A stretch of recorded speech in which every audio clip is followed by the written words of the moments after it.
നീണ്ട വേനലവധിക്ക് ശേഷം പുതിയ അധ്യയന വർഷത്തിന് തുടക്കമായി.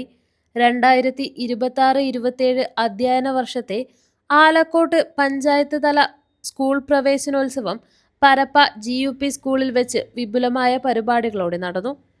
പാഠമൊന്ന് പുതുയുഗ വിദ്യാലയം എന്ന സന്ദേശമുയർത്തിയാണ് ഇത്തവണ പ്രവേശനോത്സവം സംഘടിപ്പിച്ചത്. ആലക്കോട് പഞ്ചായത്ത് പ്രസിഡന്റ് പ്രിൻസി ബോബി ജോർജ് പ്രവേശനോത്സവത്തിന് ഔദ്യോഗിക ഉദ്ഘാടനം നിർവഹിച്ചു. നമുക്കറിയാം 2026 ജൂൺ 1 നമ്മുടെ പരപ്പ സ്കൂളിന്റെ അംഗത്തിലേക്ക് എത്തിയ എല്ലാവരെയും സ്നേഹപൂർവ്വം നമ്മൾ സ്വാഗതം ചെയ്യുന്നു. നമുക്കറിയാം ഇത് പുതുമുഖ പ്രവേശനം എന്നതാണ് നമ്മുടെ ഈ വർഷത്തെ തീം. ഇന്നലെ വരെ മൊബൈലിൽ കാർട്ടൂൺ കണ്ടിരുന്ന കുഞ്ഞുങ്ങൾ ഇന്ന് നമ്മുടെ സ്കൂളിലേക്ക് വന്നിട്ട് പാഠപുസ്തകങ്ങൾ തുറക്കുന്ന ദിവസമാണ്. നമുക്കറിയാം കുഞ്ഞുങ്ങൾ പെട്ടെന്നൊരു ചേഞ്ചാണ് എന്നവർക്ക് വരുന്നത്. പുതിയ ടീച്ചർമാര്, പുതിയ കൂട്ടുകാര്.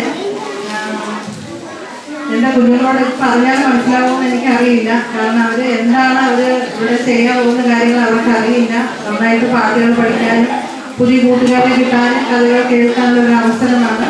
മാതാപിതാക്കളോട് അറിയാനുള്ളത് എല്ലാ ദിവസവും കുഞ്ഞുങ്ങൾ സ്കൂളിൽ നിന്ന് വന്നതിന് ശേഷം ഒരു 10 മിനിറ്റ് ഇന്നത്തെ ദിവസം എങ്ങനെ ഉണ്ടായിരുന്നു എന്ന് അവരോട് ചോദിക്കുക, അവരുടെ കൂടെ ഇരുന്ന് കാര്യങ്ങളൊക്കെ പഠിക്കുക, അവരെ പഠിപ്പിക്കുക. ചടങ്ങിൽ Alakode panchayat vice president Ayisha PC അധ്യക്ഷത വഹിച്ചു. Parappa GUP school headmistress Rajani MV ചടങ്ങിൽ സ്വാഗതം ആശംസിച്ചു. തുടർന്ന് വിദ്യാലയത്തിലെ LSS വിജയികൾക്കുള്ള ഉപഹാര സമർപ്പണവും സ്കൂളിൽ പുതുതായി കടന്നുവന്ന നവാഗതർക്കുള്ള പഠന കിറ്റ് വിതരണവും സംഘടിപ്പിച്ചു.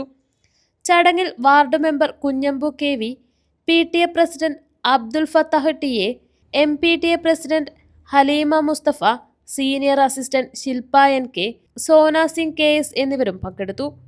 അധ്യാപകരും PTA ഭാരവാഹികളും നാട്ടുകാരും ചേർന്ന് വർണ്ണാഭമായ പരിപാടികളോടെയാണ് പുതിയ കുട്ടികളെ വിദ്യാലയത്തിലേക്ക് വരവേറ്റത്.